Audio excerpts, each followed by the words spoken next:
안녕하세요. 인사이트톡입니다. 혹시 지금 집 안을 둘러보세요.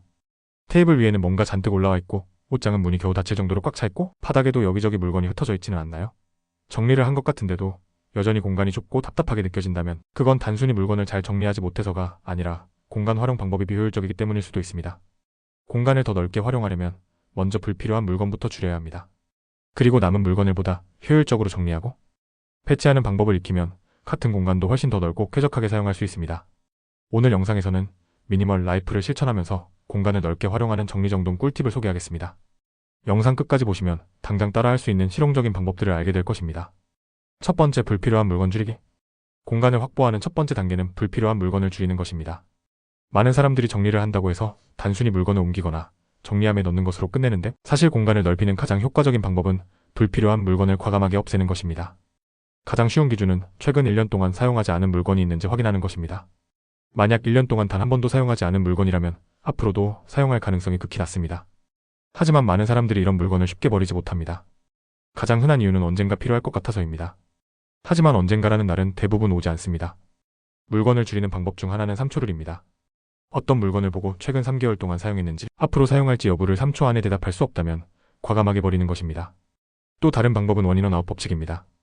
새로운 물건이 하나 들어오면 반드시 기존의 물건 하나를 내보내는 것입니다. 이렇게 하면 점점 물건이 쌓이는 것을 방지할 수 있습니다.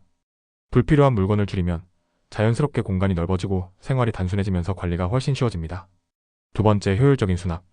물건을 줄였다면 이제 남아있는 물건들을 어떻게 배치하느냐가 중요합니다. 같은 공간이라도 배치와 정리 방법에 따라 훨씬 더 넓고 깔끔해 보일 수 있습니다. 먼저 벽을 활용하는 것이 중요합니다. 바닥 공간을 넓히기 위해서는 벽걸이 선반이나 수납장을 적극 활용해야 합니다. 예를 들어 책이나 장식품 등을 선반 위에 배치하면 바닥이 넓어지고 공간이 깔끔해집니다. 옷장이나 서랍 속 정리도 중요합니다. 옷을 개어서 차곡차곡 쌓아두는 방식보다 세로로 세워서 정리하는 것이 훨씬 효율적입니다. 이렇게 하면 필요한 옷을 한눈에 볼 수 있고 꺼낼 때 다른 옷이 흐트러지는 것도 방지할 수 있습니다. 침대나 소파 아래 공간도 유용하게 활용할 수 있습니다. 이 공간을 그냥 두기보다는 수납 박스를 활용하면 잡동사니를 깔끔하게 정리할 수 있습니다. 계절별 옷이나 자주 사용하지 않는 물건들을 침대 아래나 소파 아래에 보관하면 공간을 더 효율적으로 사용할 수 있습니다. 세 번째, 시각적으로 공간을 넓어 보이게 하는 방법. 공간을 물리적으로 넓히는 것이 어렵다면 시각적으로 넓어 보이게 만드는 것도 좋은 방법입니다.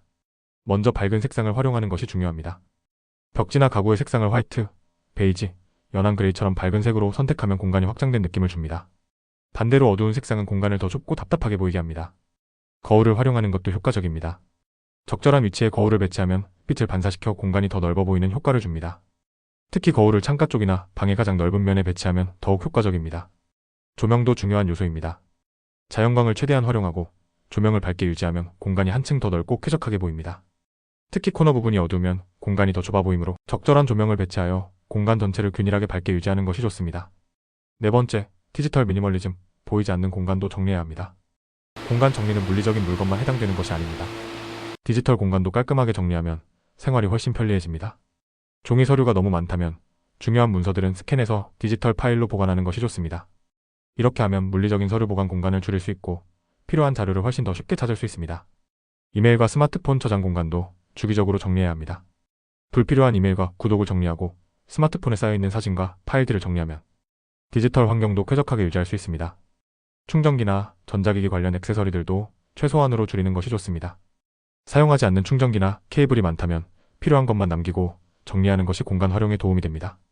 다섯 번째, 미니멀 라이프 실천 후의 변화. 미니멀 라이프를 실천하면 단순히 집이 깨끗해지는 것 이상의 변화를 경험할 수 있습니다. 불필요한 물건이 줄어들면서 집 안이 넓어지고 정리정돈이 쉬워지며 생활이 더 편리해집니다. 무엇보다도 물건을 정리하면서 자연스럽게 자신의 소비 습관을 돌아볼 수 있고 불필요한 지출도 줄일 수 있습니다. 지금 당장 주변을 둘러보고 정리가 필요한 공간이 어디인지 확인해보세요. 그리고 오늘 소개한 방법 중 하나라도 실천해보세요. 작은 변화가 모이면 결국 큰 변화를 만들어냅니다. 오늘 영상이 도움이 되셨다면 좋아요와 구독을 눌러주시고 앞으로도 실생활에 유용한 팁들을 계속해서 공유하겠습니다. 다음 영상에서 다시 만나요.